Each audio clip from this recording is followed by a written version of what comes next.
Thank you.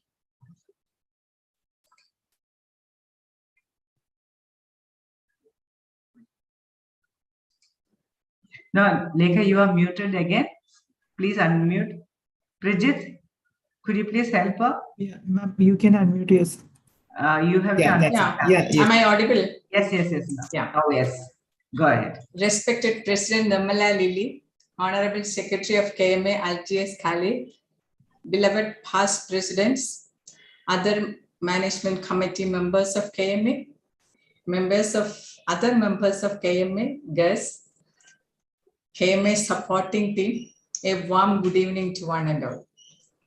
This is the first talk series of KMA Women Forum, and we have a wonderful lady here to talk on achieving peak performance by honoring rest and recovery. I, on behalf of KMA, welcome you all for this much awaited talk. A wholehearted welcome to Nutan Manohar to this evening. I've never seen Nutan without a smile, without a broad smile on her face. It's so attractive and very energy giving also. Welcome you, Nutan, to this evening. Thank you. India is the second most sleep-deprived country in the world, and its employees are among the most stressed out. Everyone is looking for a solution for that. Today, we are about to listen to a wonderful lady with full of positivity spreading around. It's none other than Nutan Manohar. That talk is about how to incorporate rest and recovery, which will assist your team to perform better and joyfully. Nutan Manohar is the founder of Me and East Bioessence. She is a sleep whisperer and a personalized therapeutic perfumer. Since 2010, she has made it her life mission to research, discover, and develop techniques that help to become resilient to stress, stay happy and motivated, and sleep deep. She combines mind-body interventions, aromatology, behavioral science, and Vedic wisdom.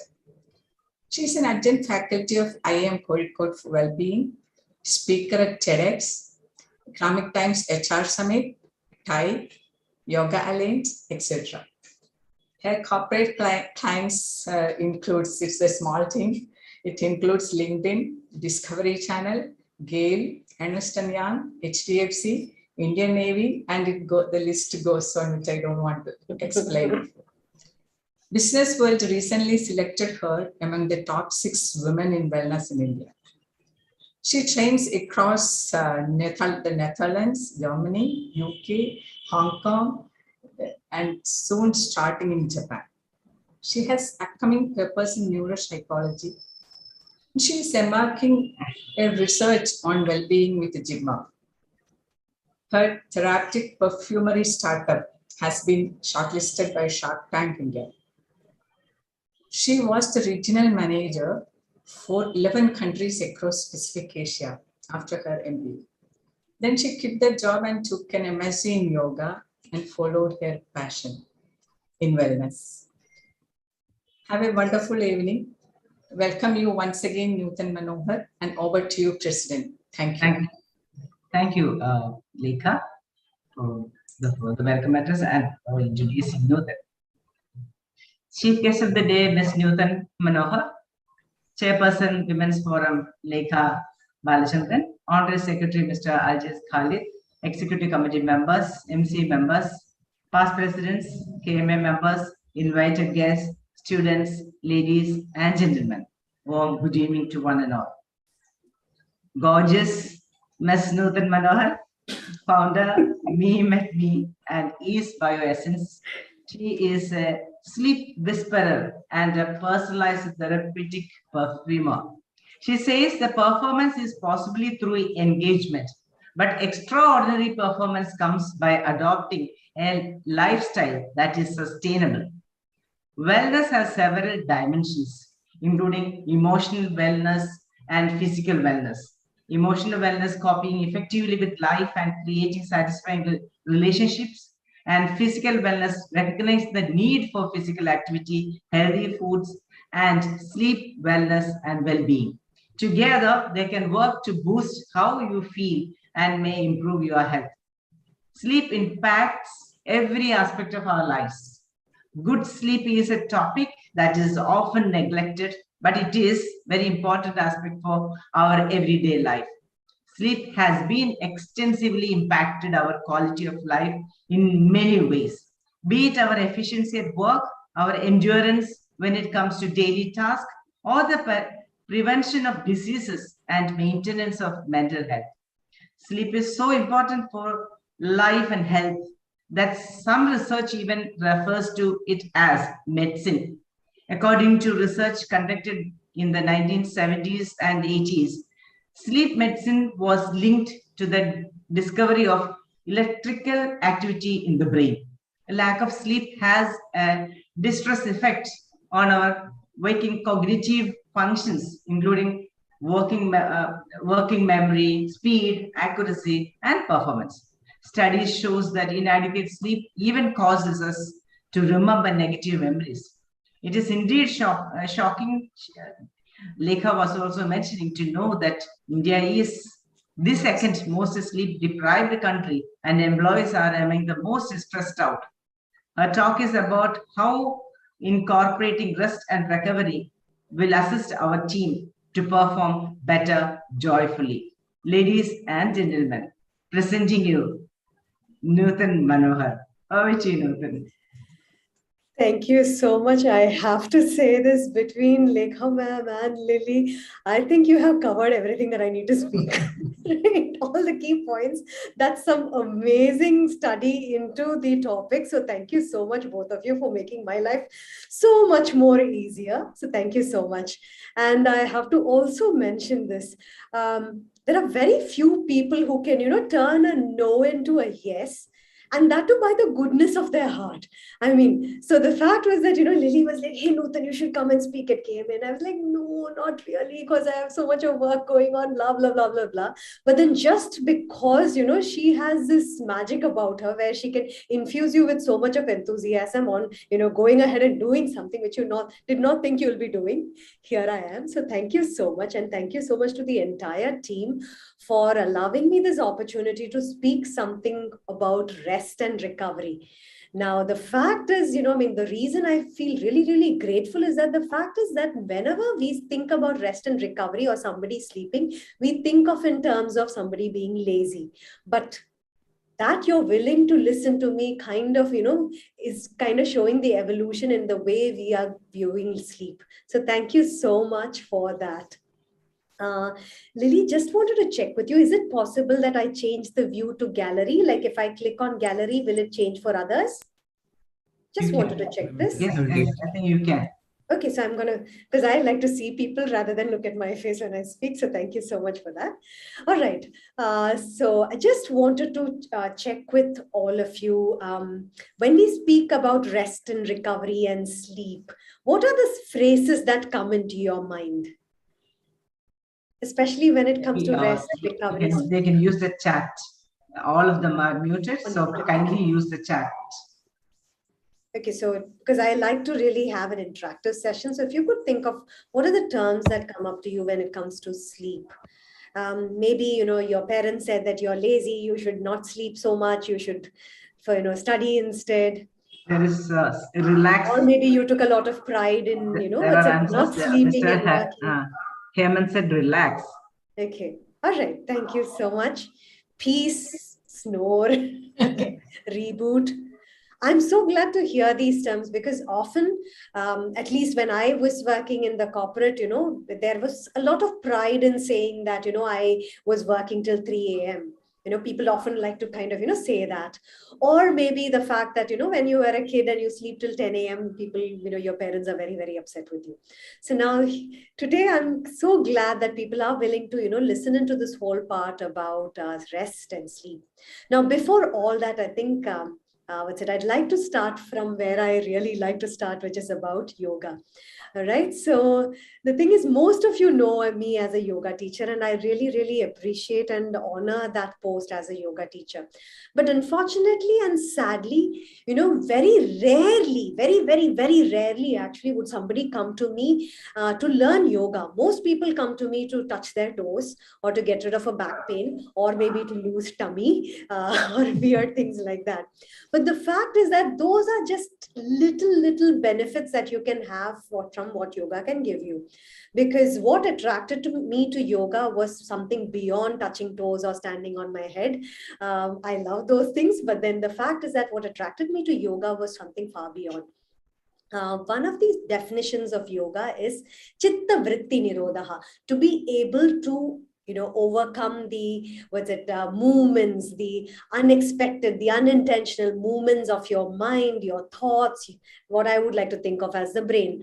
And I would like to take it a step forward and think of it as being able to master your mind and therefore master your brain. And I think if we can all master our brains, we are able to achieve the highest of whatever we possibly can. But there is another definition of yoga, which is essentially samatvam uchyate.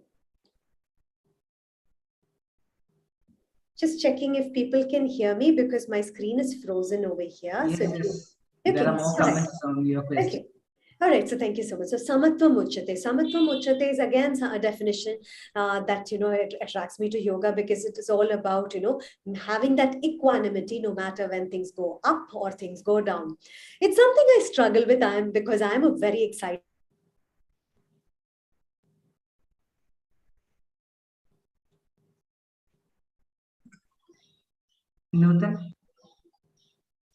Nutan, we can't hear you. So I think we lost connectivity. Isn't it, Bridget? Yes, ma'am. Connected. We lost Nutan. Okay, I'll call her.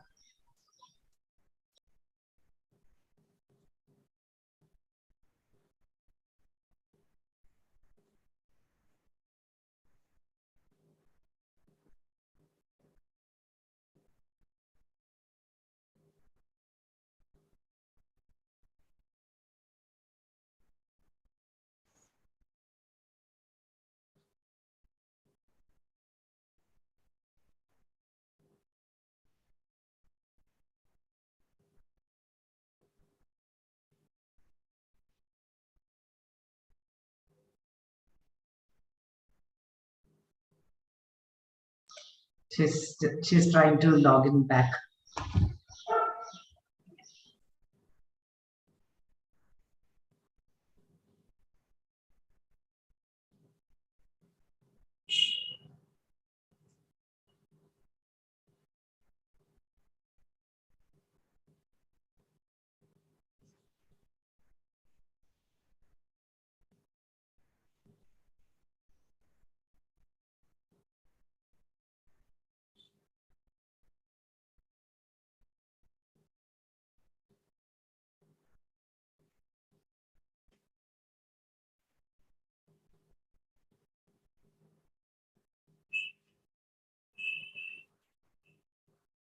So sorry about that. That's something that normally doesn't happen, but then thanks to technology, we tend to have those glitches. Anyway, thank you so much for your patience. So like I was mentioning that, there is one of the definitions that another definition I like about yoga is samatvam uchyate. And the final one, which really, really got me hooked onto yoga is karmeshu kaushalam. Whatever you do to be able to do it with excellence. And that's something that's really, really got me excited about yoga. And that's how I actually started a huge journey into yoga. Because when it comes to excellence, it has to be not just at work, it has to be your physical health, your mental health, your environmental interactions, your social interactions. And the sum total of this, if you can achieve excellence, I would think that is something awesome. And that's where, for me, yoga comes in. So like I said, a very small part of yoga is touching your toes. A very small part of it is about, getting rid of your tummy. But then the larger part is learning to use this fantastic brain that we have been gifted with. And this is where we kind of get into this whole point of performance. Now, if I may ask, what do you think that we require for performance? If you could help me understand, what do you think we require for performance? And the fact that all of you at KMA are some of the high achievers in Kerala, some of the highest performers in Kerala. I mean, I'm actually in an August company. So if you could tell me, what do you think is required for performance? You require energy, you require involvement, good memory. What else? Energy. Yeah. Okay. I would like to think of it in terms of as knowledge. Okay, I like to think of it in terms of knowledge, to be able to, the knowledge, the know-how of it. Then you also need the motivation, your aptitude, or rather than motivation, aptitude is a right term, and your why, your vision. And that's when you start working towards performance. And thankfully, I've been really lucky enough to meet a lot of these high achievers at a very young age, especially your Forbes 30 under 30. And of the ones that I met, very, very fascinating, very, very wonderful people. I started, kind of trying to, I mean, as a researcher, once a researcher, always a researcher, would try to figure out what made them tick and what their challenges are. Now, the sad thing is, after a point, almost all the ones that I had met were showing signs of burnout. So it was very clear that it was not enough to have the knowledge, to have the motivation, to have the vision. You need to have what can be, I mean, these are peak performers. These are not just performers, these are peak performers. But then there is something that was needed where you can make this a long-term thing. Now, as Lily mentioned, yes, engagement is one step. So engaging socially, okay, getting more and more people committed to your cause becomes, again, you make yourself an outlier. But beyond that, if you need to go sustainable, long-term, extraordinary performance, that's when your rest and recovery becomes a huge part of your plan. Now, the fact is, after Lily gave me this topic, I started actually thinking about it, because in the past, when I was younger, there was this huge drive to do things very quickly. So by the time I was 26, I was already managing South Asia for, say, countries, for the brands that I was working on. That was not enough for me. So by the time I was 28, it was 11 countries and for even bigger brands. And the fact was that the high was very, very good. I mean, in terms of growth, it was there, but it was not sustainable. I fell ill.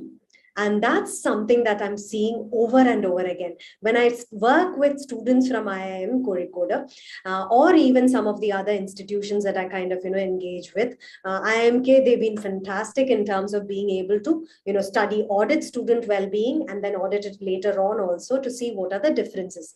And very clearly, we could see that, okay, you have to have your physical health. Okay, physical health is not necessarily a six-pack. Physical health is, okay, being able to do whatever activity that you need to do in a day, be able to do things that are out of your way, agility, okay, and endurance. Let's say tomorrow you're expected to run a marathon. Would you be able to do that?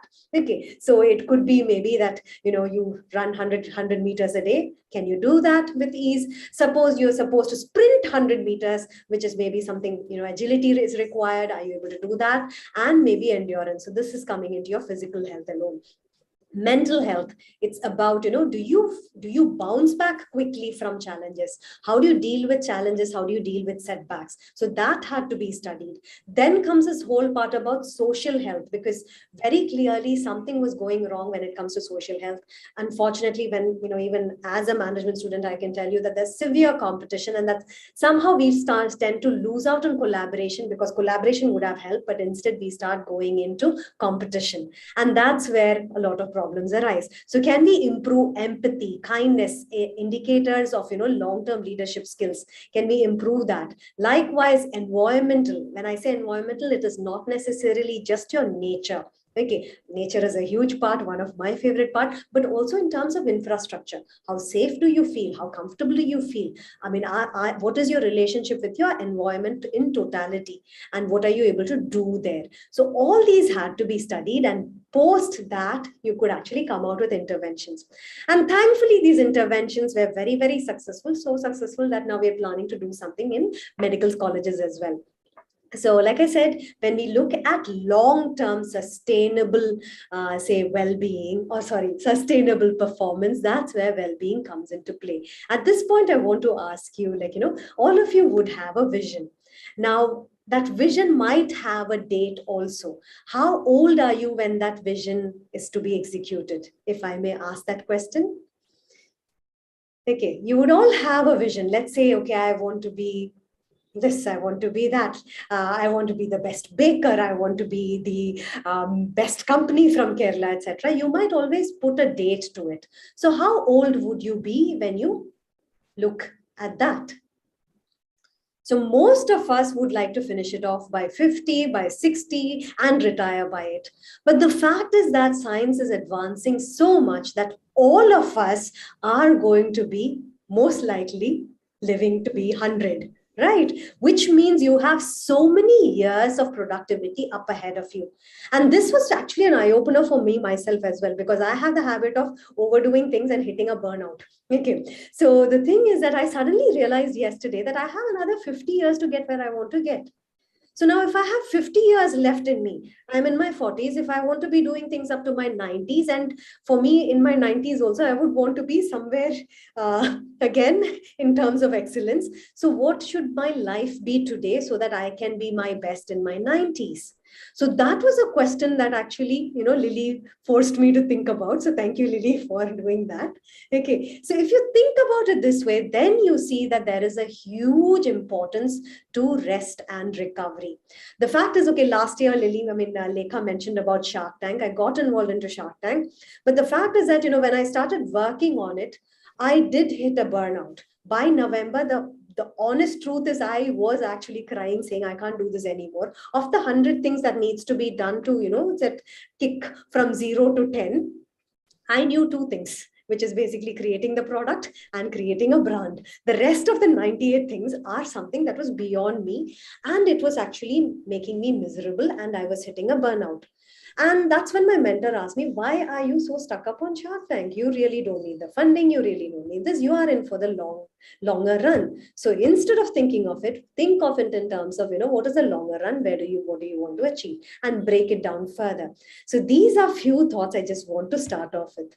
Okay, so now I hope, at least with this much of talk, I'm able to give you this thought that, instead of thinking yourself as, ending everything by the time you're 70, let's think of 90, maybe 100, maybe 120. Japan is actually working on vaccines for anti-aging, which means older cells in a person's body will be killed off so that you can live much longer. Japan even had success in de-aging skin by 30 years. So imagine at your 60s, you will look like your 30s. So the future that we are looking at is way, way different from what maybe our parents or grandparents spoke about. So instead, we need to look at long-term, extraordinary performance. Peak performance will only burn you out. So at this point, I want to bring in sleep. Okay. Any medicos here? My favorite kind of people. Any doctors here? Yes, something that, yes, anybody? Okay, so just a quick thing. For heart health, we always spoke about the simple sevens. Okay, to determine whether you will die of a heart attack or to keep your heart healthy, you thought of just 7 things in the past, which included your BMI, your cholesterol, your blood pressure, etc. Now, after years of study, something we already knew, they have included number of hours you sleep. If you're not sleeping 7 to 9 hours in a day, you are going to screw up your heart health. My favorite researcher when it comes to sleep, okay, Matthew Walker, he was not researching sleep. He was actually studying Alzheimer's. Okay, and he was trying to figure out what is causing Alzheimer's. One of the side effects of Alzheimer's was that your sleep quality decreases. But the more he studied, he realized it's actually the other way around. If your sleep quality is poor, you are susceptible to Alzheimer's. And then he goes on to study various things that can get affected by sleep. So in the past, maybe till by the 70s, we started understanding the importance of fitness, losing your tummy and being able to run, etc. Thankfully, Kerala and all this kind of, waking up to something which we already knew long back. Okay, so we have fitness. Then came that fitness alone is not sufficient. You need your nutrition also. Okay, so nutrition started becoming very, very important. We realized that is also not sufficient. You need your mental health also. Okay, so there comes in this whole part of, kindness, empathy, happiness, all my favorite topics. And then finally, we are now coming in terms with something that nature already knew. You need 7 to 9 hours of sleep, because without this, if you still have all the other things in place, you will still not be able to do things. Now, since we are speaking about just performance, okay, now this was a study on performance. Let's take just memory, your ability to memorize something new, or not memorize, to learn something new. Okay, something very, very important to all leaders.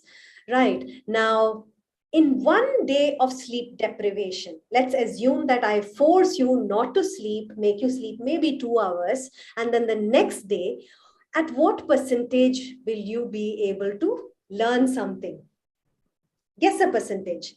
Would you be, say, 90% of your optimum, 80% of your optimum, 70% of your optimum? At what level can you function with just 1 day of sleep deprivation? Take a wild guess, please, in the chat.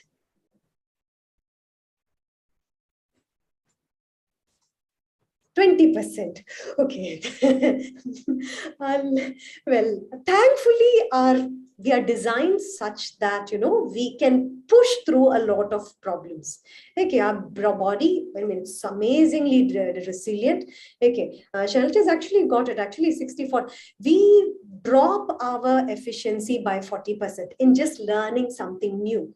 So now imagine, as a leader, if you are not able to learn 40%, okay, you are actually being pulled back. What would your ability to learn be? Now imagine as a team. Okay, now 1 day of sleep deprivation, guess what is the percentage of error that it leads to? Okay, 1 complete day of sleep deprivation will lead to 60% drop, or rather chances of error, increase in error. Now you would say, okay, nobody's, it's not sleeping for the entire day. We all get some sleep. Now, the fact is that when they kind of compare data with people who are sleeping, let's say less than 5 hours or less than 7 hours, actually, most of the studies are speaking about less than 7 hours. It was found that give them a year. Okay, less than 7 hours of sleep for a year, your error rates go up, shoots through the roof. Okay, so when it comes to errors, now the other part of it is, for instance, as a leader, it's not just about your ability to learn. It is not just your about ability to make less errors. It is also your empathy or leadership skills. Now, here are a couple of things that happen to your brain. For instance, your prefrontal cortex, the reason which keeps us alive, or rather the part of the body which has kept us alive, even though as a species we are quite vulnerable. Okay, this is the part. Does age affect the impact of sleep deprivation? I'll just come to that. All right. Thank you so much, Sunil sir. That's a very good question. I'll definitely come to that. Now, your prefrontal cortex, okay, is like your CEO. Okay, it's the one that's going to make all the decision. Your amygdala is the part which is like your emotional brain. It starts making emotional decisions. It makes you impulsive. It makes you angry. It makes you cry. It makes you jealous, etc., etc. Now, you don't want a lot of that, but you definitely want a lot of this. Unfortunately, even 1 day of sleep deprivation cuts your prefrontal cortex activity greatly. And on the other hand, it starts heightening your amygdala. So which means you will be dumber and you will do stupid things. Okay, so instead of making smart decisions, you will not be able to do that. And on the contrary, you might shout more, you might be less kinder, you might even do impulsive, rash decisions. Now start looking at, now maybe if you look back at the days that you got angry, okay, possibly you were actually just sleep deprived. Okay, we all know if you're hungry, you can actually get angry, but we often never think about the connection between sleep and the kind of decisions that you make. Here is another interesting thing. We don't experience it, but we've all heard of daylight savings in, say, Europe and USA, etc. Now, on spring, the day that you have that daylight saving starting off, where people lose 1 hour of sleep, your cardiovascular, say, episodes, cardiac arrest, etc., goes up by 24%. Just imagine that. Okay. Likewise, the day in autumn, when you get 1 extra hour of sleep, you actually have a decline by 26%. Likewise, there is data suggesting the number of accidents that happen on that day of spring. Beautiful weather, great spring, but unfortunately, because we haven't slept, you will see a lot more, say, accidents, you will see a lot more cardiovascular conditions, a lot more stroke, and many other problems as well. So thankfully, we don't experience that, but then unfortunately, we are one of the most sleep deprived countries. So 7 to 9 hours is what we need. Youngsters need even more. Okay, when I say youngsters, teenagers need 8 to 10 hours of sleep. But unfortunately, they are getting even lesser and lesser. When I see kids, sometimes when I see parents who have their kids up at 12 in the night, I really want to punch them.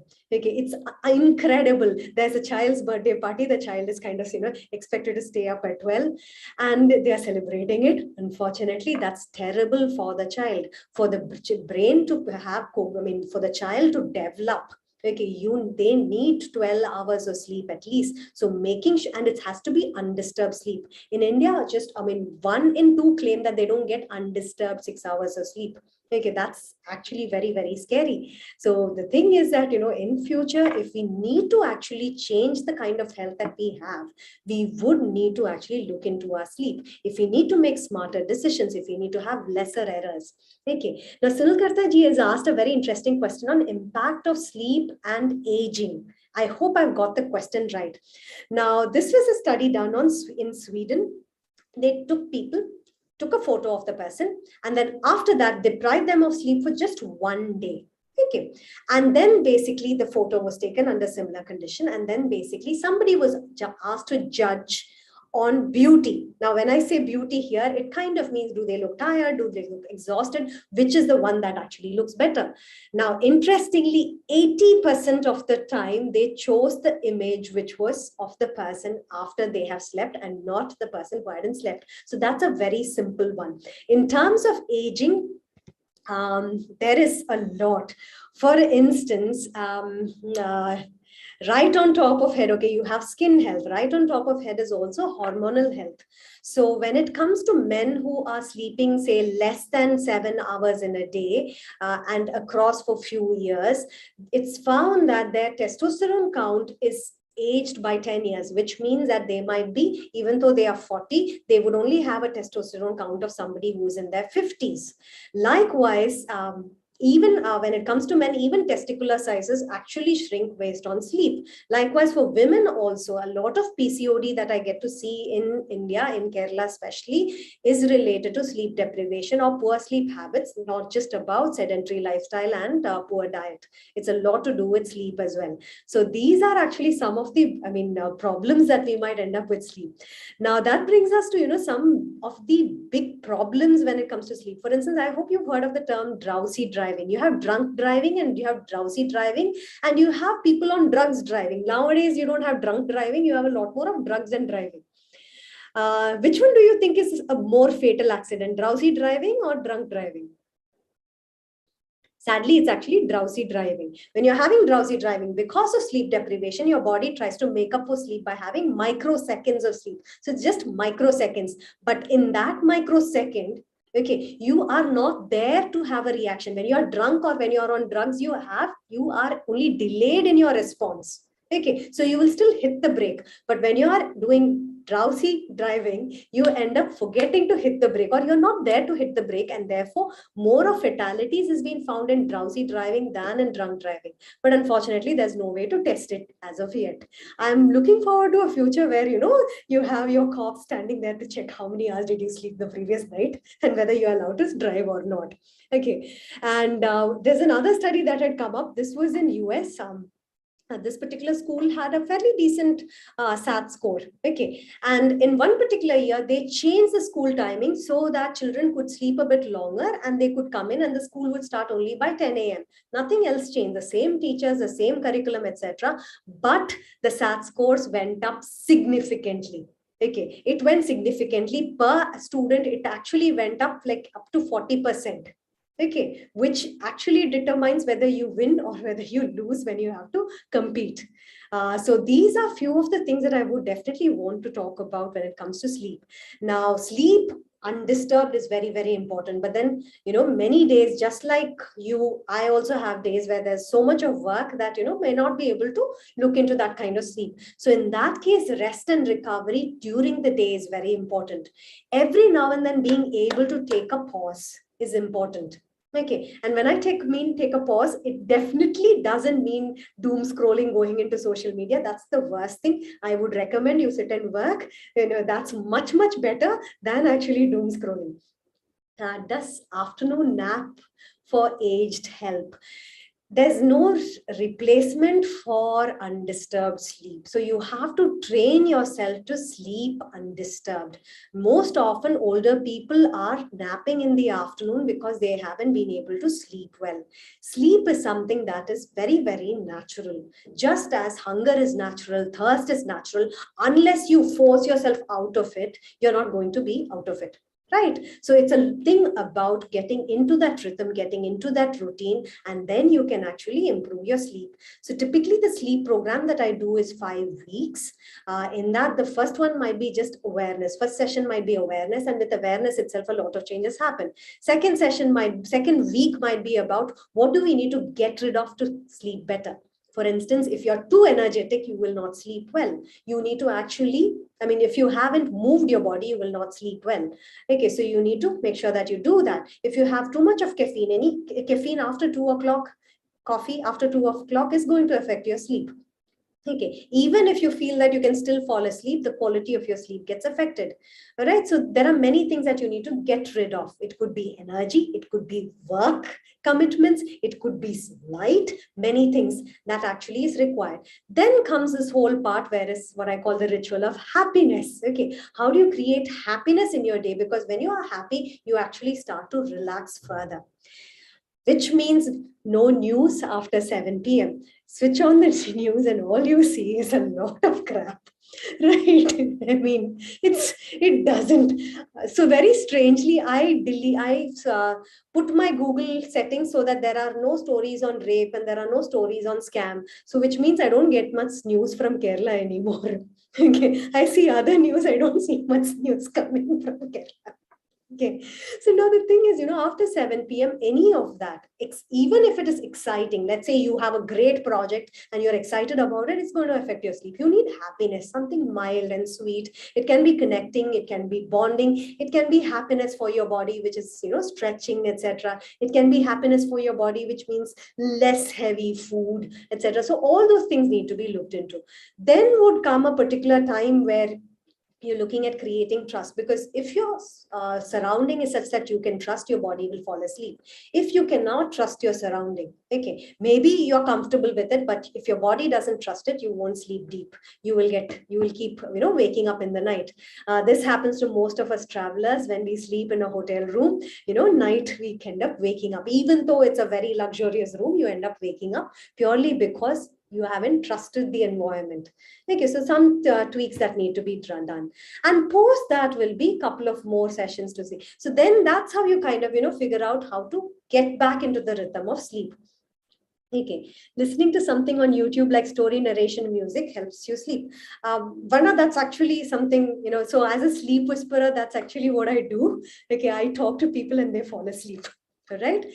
So this is known as pre-sleep. So there are two things that have been found very helpful. Pre-sleep slow breathing. So before you go to sleep, doing slow breathing techniques. The simplest ones will be yogic breathing, diaphragmatic breathing. 4, 7, 8. Inhale for 4, hold for 7, exhale for 8 is a fantastic. For people like you and me who are constantly high on work, we need Ujjayi breathing. Ujjayi helps us much more than maybe somebody who is, more chilled out. And pre-sleep breathing followed by music or sounds, ASMR, or the way you speak. For instance, we will give it a try right after this. Okay, that also helps you fall asleep. And this was a study recently published in Nature. Nature is one of my favorite journals. And thank you for this sharing that, because when it comes to sleep, you can actually use these two. pre-sleep slow breathing, pre-sleep certain music, certain sensations that help you sleep deeper. It takes care of two things. One is what we call SOL, SLO, sleep latency onset. Okay, so basically how long does it take for you to fall asleep? And the other part of it is basically wake after sleep onset. Okay, so it kind of prevents that. So you don't wake up in the middle of the night. For both these things, what you have mentioned is very, very helpful. Okay, so these are just anyway a few thoughts I wanted to share with you, but start maybe giving this a go in your teams. Okay, not just in your life, in your team as well. Giving time for little breaks. Figure out what's the time of the day that they are most stressed. Figure out which day of the week are they most stressed. Based on that, create a 3 to 5 minutes. You don't need more than that. 3 to 5 minutes methods to pause, to relax, to reconnect, to reset. And then your productivity starts to shoot up. Unfortunately, for us, 3 to 5 minutes means either a coffee break or a cigarette break or maybe gossip.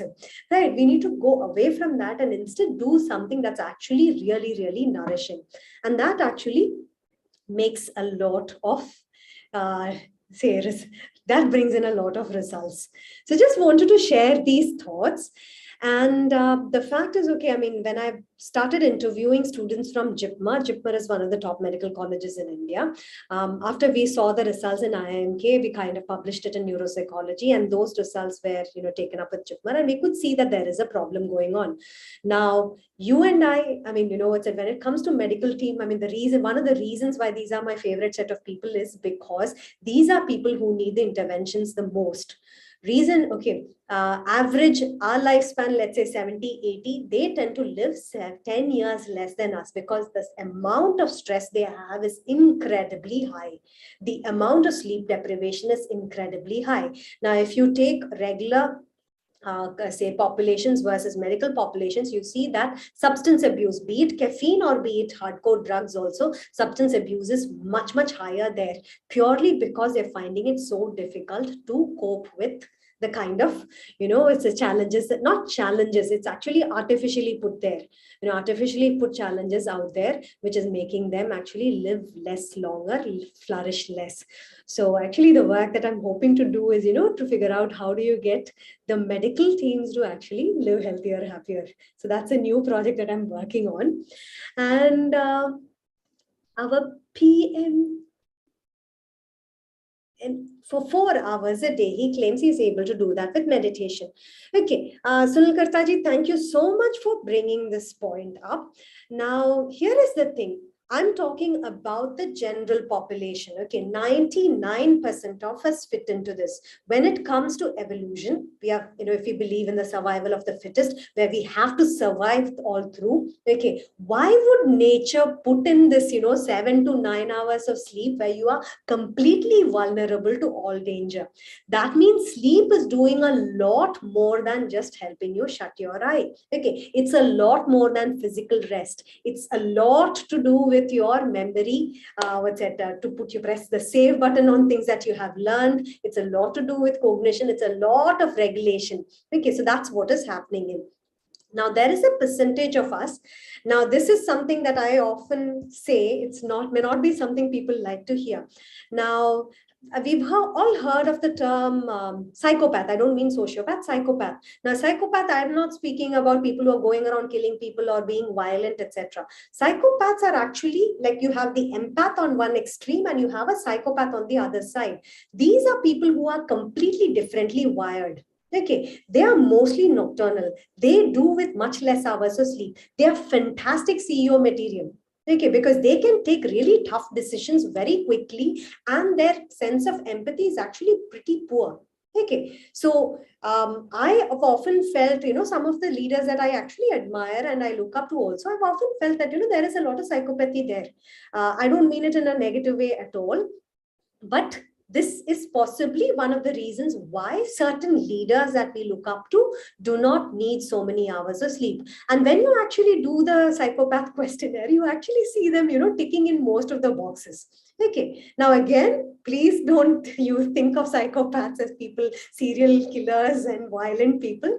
These are a different breed of people. On the other extreme, you have an empath. Empath is a person who, if somebody else is feeling sad, they start feeling sad. Right. On the other extreme, you have a psychopath. If the other person is crying and maybe dying in front of them, they do not have a similar reaction. Most of us will have some sort of a reaction, right? So now you need those psychopaths. Now, when we look in terms of evolution, these were the people who kind of, went ahead and explored the world and made sure rest of us could actually follow. Okay, these psychopaths were the ones who kind of said, okay, let me figure out what's beyond that mountain. They had that risk-taking ability to go see what is beyond comfort zones. So you need them, but then many of them do not require do not require the kind of sleep that 99 point something percentage of us require. All right, so I wouldn't say that, go by that. Now, meditation, I am a meditator, but meditation gives you different effects from sleep. What sleep can give you, meditation can't give you. Meditation can improve the quality of your sleep, but sleep does so much more. Meditation does many things. It's a fabulous practice. You should practice it. Pranayama, yoga, all that is fantastic practices, but their benefits are different. For instance, even if you're a meditator, you still need to eat, right? For most of us, even if you, right? Likewise, you still need to drink water. Likewise, you still need to sleep. Okay. Sleep apnea. Now, sleep apnea is not, now sleep apnea and such physiological sleep disorders is not my area. Sleep apnea requires medical intervention. Okay, so you need to actually go to a doctor. You have to figure out from a sleep lab to figure out what, it's possible. I can definitely work on it, but then it requires a lot more research, a lot more commitment from the participants, etc., which is not something that is very easy to get by in when it comes to interventions. So sleep apnea, the best suggestion is to go to a sleep lab near you, get yourself thoroughly checked out, and then figure out what's the way to it. So now, for instance, if your problem is that your throat is actually, for many people, sleep apnea is because your throat muscles are weak, then figure out a way to strengthen your throat muscles, or maybe to keep it open. What other things? Maybe say using external paraphernalia, etc., to make sure that it stays open. So that's another way to look at it. Is there an ideal startup time, wake time? So thank you so much, Joseph Khalil. I really like the Khalil name. Khalil is actually my creative director's name is Aju Khalil. So I really like that name. You've got art in your name itself. Now, when it comes to start time, okay, the idea is that, if you fall asleep and without an alarm, what time do you wake up? Not because of your routine, not because you've been used to waking up at 5 a.m. or 4 a.m. or 6 a.m. or 7 a.m., but without an alarm, how long would you sleep? And if you follow it for 2 weeks, you kind of understand how many hours of sleep you need. Sleep is a routine. So if you teach yourself to sleep at 10 o'clock, then you can wake up at a particular time. What time you wake up and go to bed? Interesting question. Vinu, I work, most of the time I'm working with Europe and USA, which means my sleep patterns are not something you want to follow. But the good thing is, when I go to sleep, I get my 8 hours of sleep. I do not function without it. Okay, so I make sure I go to sleep. Somebody I hired recently, fantastic girl.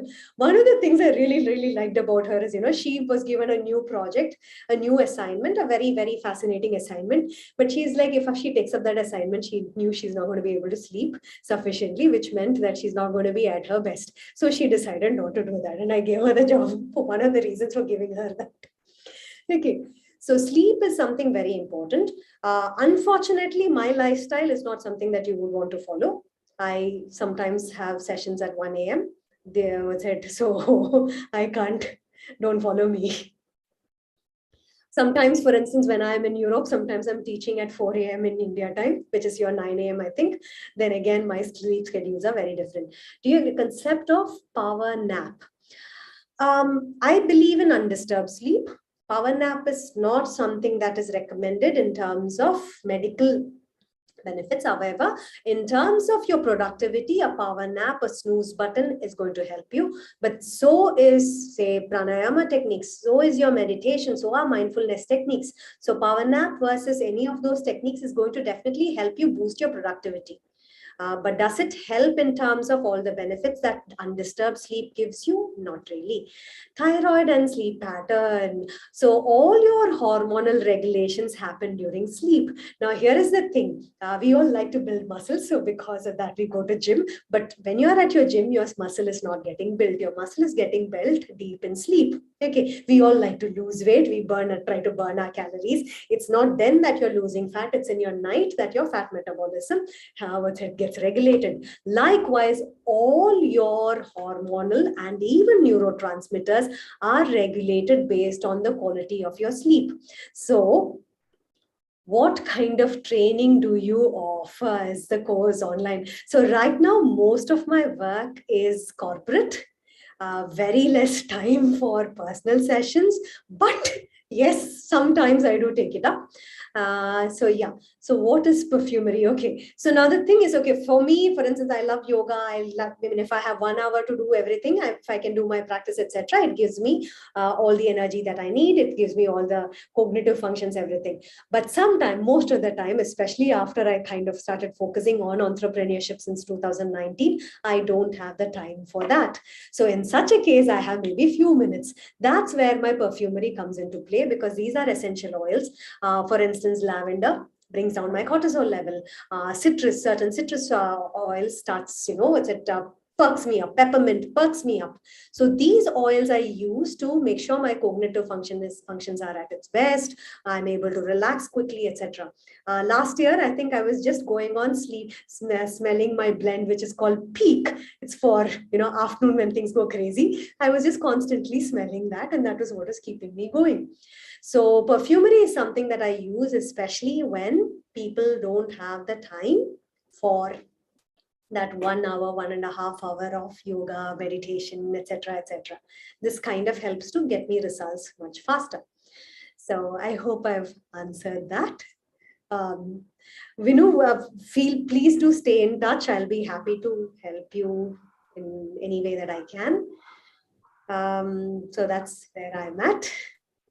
I hope I've answered some questions. I'm not sure if this is what you were hoping for, but just to give you the thought, please don't think that, you have just another 10, 20 years. You have another 50 years left.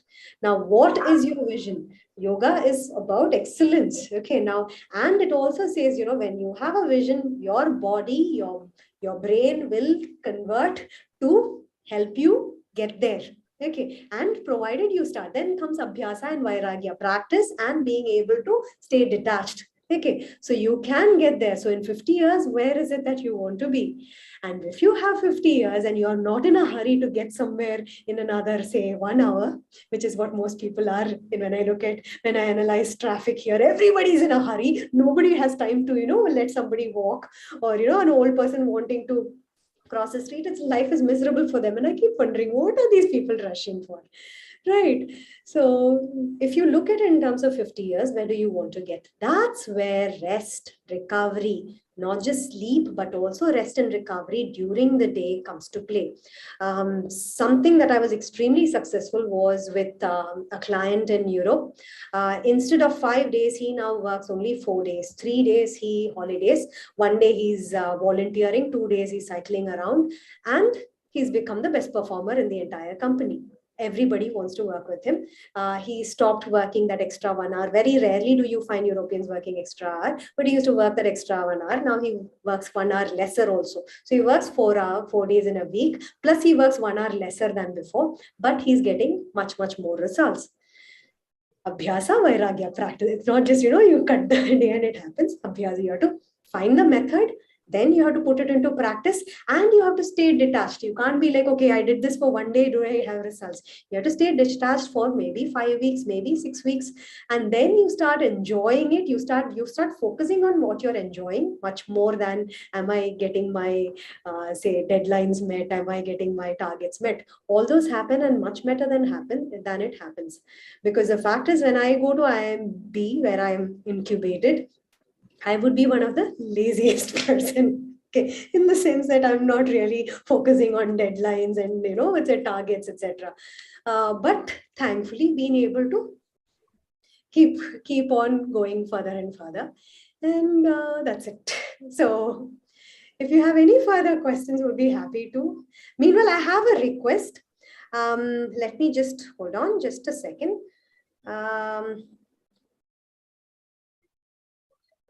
Just a second. Let me. Okay, as a startup, this is something that's going to greatly help me. And plus, it's something that my mentor insists on.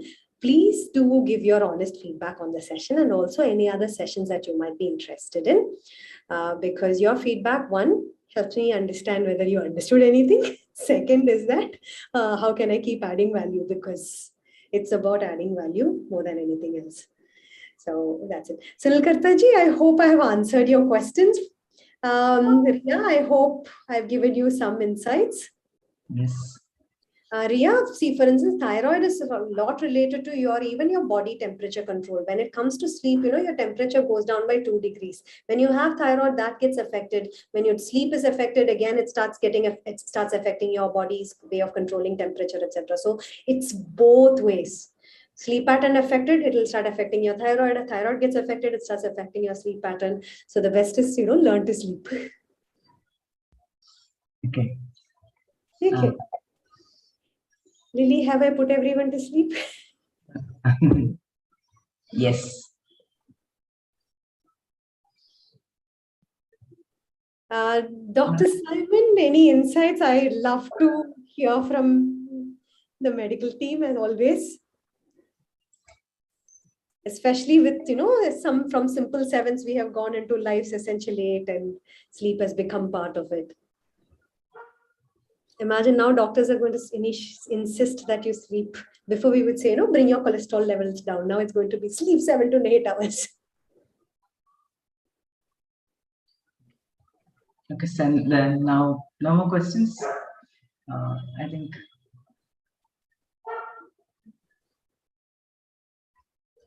Can I take, Johnson-ji? Yeah, talking to someone, or can I take it back? Johnson-ji had put his hand up. Johnson, can you please just type it in the chat box, please? Can't hear. No, he is muted, actually. You will need to unmute. I think you can put the question in the chat box.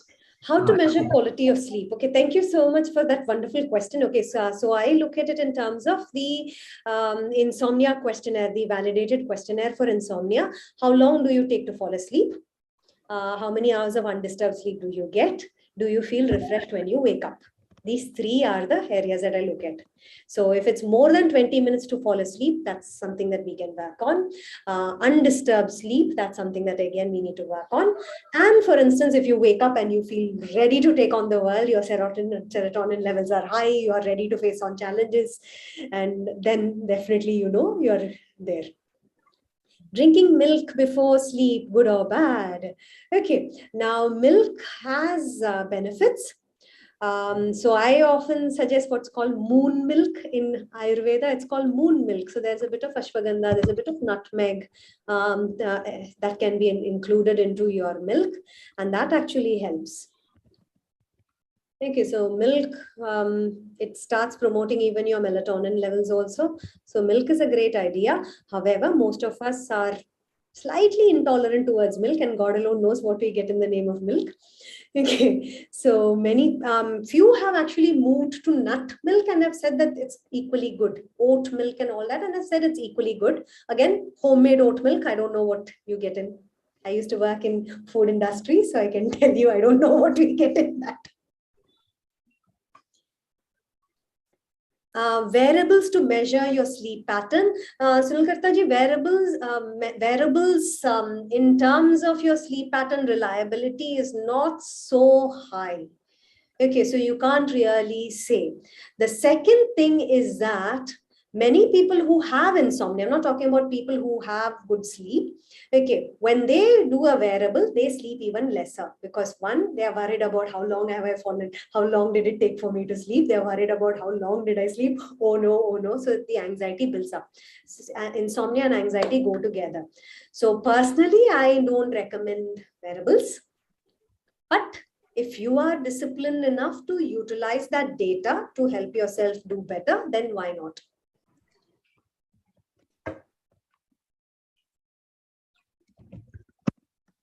Snoring. Snoring is again physiological. So snoring, you have to figure out what is causing the snoring. Okay, it can even be sleep apnea also, right? So snoring needs to be figured out and fixed. Go back to sleep if you wake up in the night. So first of all, why did you wake up in the night? So that's the question. Did you wake up to pee? Which means maybe you need to drink your water in the morning, not in the night. Did you wake up because you were feeling hot? That means you need to have cooler temperatures. So interestingly, in international studies, 15 degrees Celsius was found to be the optimum temperature for sleep. I don't think we will be able to sleep in that.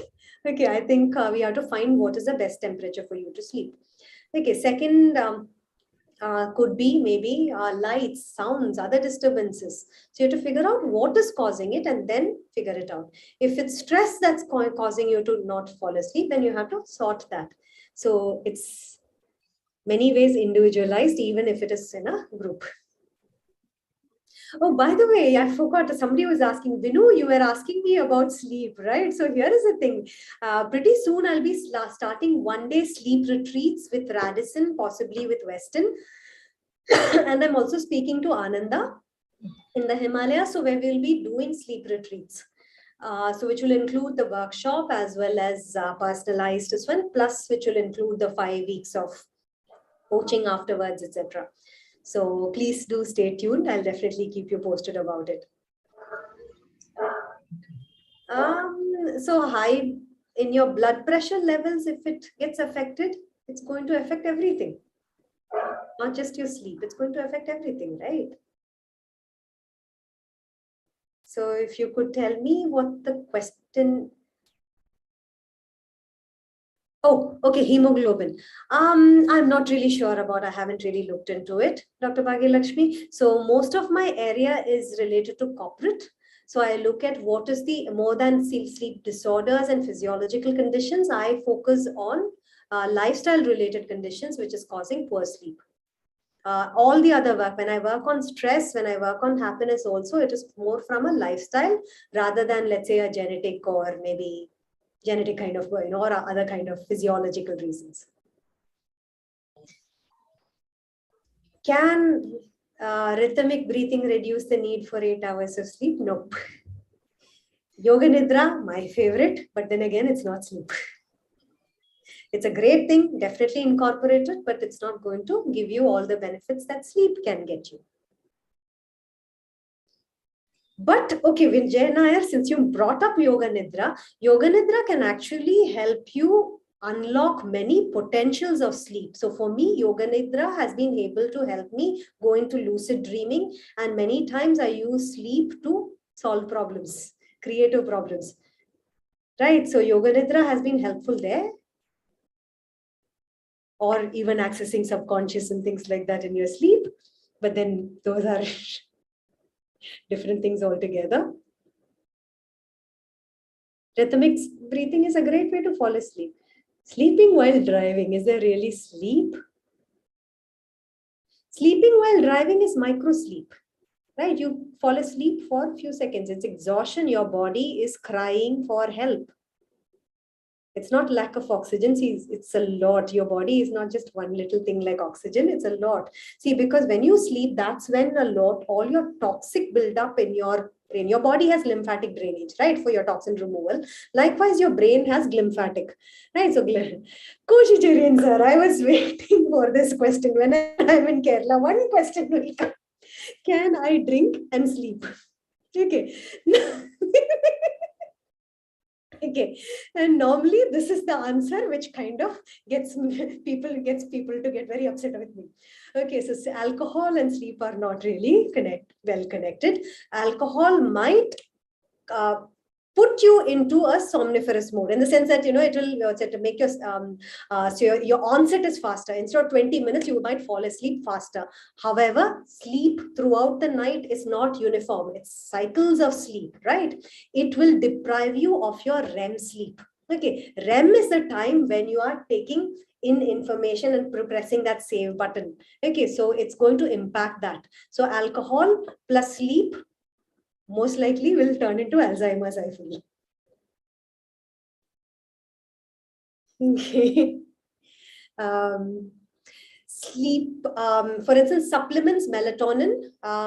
Again, melatonin is naturally produced by the body. If you are needing melatonin, might be needed for maybe a short time. However, if you start getting used to, because your body anyway knows to produce melatonin in the night and serotonin in the morning. If you put, bright light like right now, what I'm doing, it's going to prevent your melatonin. So in that case, it's not going to help you. Right. So instead, if you keep taking tablets instead of switching off the light, it's not going to help you. So melatonin is that. And when it comes to sleeping pills, again, it doesn't create the entire effect of sleep. It normally just knocks you out. Most people, I had insomnia, and I can tell you, after taking sleeping pills, and next day you wake up groggy. Your brain is not very at its best. So sometimes I used to prefer insomnia over taking sleeping pills because I'm useless the next day. So everything has a time and place for it. Sometimes you need sleeping pills, sometimes you need melatonin, but ideally go back to what your body is capable of doing on its own by retraining it. Your body needs your care because you have to do awesome for 50 years. Thank you, Nathan. Thank you so much. It was really awesome, and you really mesmerized, and your unstoppable smile, and everybody was smiling. It was very lovely, lively, whatnot. There are a lot of questions that people asked, and I'm sure that if we continue, it will definitely go on and on. I know that you only just spoke about that one part of what you're doing. There are many things that you're doing. I really want to listen to you, but unfortunately, we do not have time. I'm sure that we will be inviting you one day to KMA. Please do come. And when we full the session, we can take. And then you found that other bioessence, we could not ask anything, but it was very engaging, and everybody was glued to you, and there are a lot of questions, and you spoke. It touched all aspects: mental health, social health, and how you should work with collaboration, empathy, kindness, and you should know your environment, and a lot of things. And vision, what age you set your vision. And 7 to 9 hours you must sleep. That I'm sure that most of us really got a shock. 7 to 9 hours. How many of us are sleeping, I do not know. And the students, children, they should sleep more. That's also really shocking. 8 to 10 hours. Youngsters, I don't know nowadays youngsters are sleeping that much. And after 7 p.m., happiness, connecting, bonding, less heavy food, creating trust in the environment. Lots and lots that you said, and you answered all questions very well. It was indeed a pleasure having you. And thank you so much for sharing all your wisdom. And definitely, as I mentioned, we will be inviting you. Thank you once again. And to all, there were more than 100 people were attending today's session. And thank you so much for all. Yes. And some announcement I would like to make. And we are having a CEO talk session on 21st July 2022, this month 21st. So that is next Thursday. Dr. B.B. Patnaik will be speaking to us. And then Leader Insight session on 28th 2022. That is Dr. Shanila Laiju, Group Chief Executive Officer, Medcare, will be talking to us. And KMA Digital Summit is scheduled on 25th of August. That is happening at Holiday Inn. It's a full day session. And Mr. Shankara Venkataramani, Executive Director, KPMG, Head of Business Excellence, will be speaking to us. And Mr. Davis KK, Senior Director, HR at Oracle India Private Limited. Mr. Robin Tommy, TCS, Rapid Innovation Strategist, Purpose Thought Leader. And Dr. Srijit Srinivasan, he is the Global Director of Continuous Improvement at Schneider Electric. And Mr. Sadish Shivanandan, Managing Director and Business Head of Google Pay. And Mr. Vishag T, that he is a Head Continent Business in India, SAARC and Southeast Asia. So there are, amazing speakers who in the industry.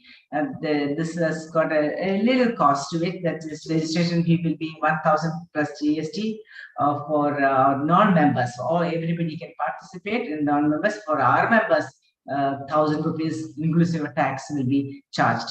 On 26th of August 2022, IMA SYMP, IMA has been running a very unique program for young people called the Shaping Young Minds program, that is SYMP. The program provides a platform for young professionals and management students to interact with the iconic leaders from various fields, which is in collaboration with our local management association. We have already sent the link to everyone. Please make sure that you are registering to it. It's a free registration. Please do register. With this announcement, I would like to invite our Honorary Secretary, Mr. Algiers Khalid, to propose the vote of thanks. President Nirmala Lilly, our invited speaker of the day, Nutan Manohar, founder, Me Met Me, and Ease Bioessence, chairperson of Women Marriage Managers Forum of KMA, Lekha Balachandran, galaxy of past presidents of KMA, Managing Committee and KMA members. It was a great session with an interesting topic and excellent speaker for the same. Made me really ponder about my agility and endurance to run a marathon. And I started wondering what I will be in my 90s. Realized that I need to seriously work on it. Your talk was indeed motivating, madam. Many things were music to my ears, especially good sleep, more than 7 to 9 hours. Loved it. When you mentioned good sleep is important for smart decision making, it was really heartening. I use CPAP machine to sleep for my sleep apnea, and hence I could relate to your message very well. We'll try your recommendation of slow breathing and music before sleeping. Then it was very nice to know the social health, empathy, kindness, and one's relation with environment, perfumery, etc. are all saviors for outliers like me to make smart decisions to be healthy and happier. Indeed, very interesting and fascinating. I'm sure everyone thoroughly enjoyed the session. Thank you, Ms. Nutan Manohar. Today's session is the latest under the able leadership of Women's Managers Forum, Chair of KMA, Lekha Balachandran. Thank you, madam, for selecting the topic and also introducing the speaker with that charismatic and contagious smile, and also for warmly welcoming everyone. The Q&A was equally interesting for the benefit of all participants for a good sleep. Thank you. Thanks to all the past presidents and managing committee and KMA members for attending today's session. We had a reasonably good attendance throughout the session, and I can assure you all were awake. I would also like to place on record and thank the KMA Secretariat team led by our Executive Director, Lieutenant Jojo Jacob, and his team members, Prijit, Sandra, Ajmal, and Renson. Thank you all. Our program sponsors, Medivision, the diagnostic services you can trust, and Varma Homes, the constructing happiness. Both need to be thanked profusely. They play a very important role in the success of all programs of KMA this year. Before I conclude, I request our Secretary team member Prijit to please share the specially curated digital version of the memento for the speaker. Madam, this is an online virtual version. The physical version will reach you soon by courier to remember your talk today at KMA and cherish it lifelong. Thank you, madam. Thank you, everyone. One and all, have a nice evening. Thank you, Mr. Algiers Khalid. We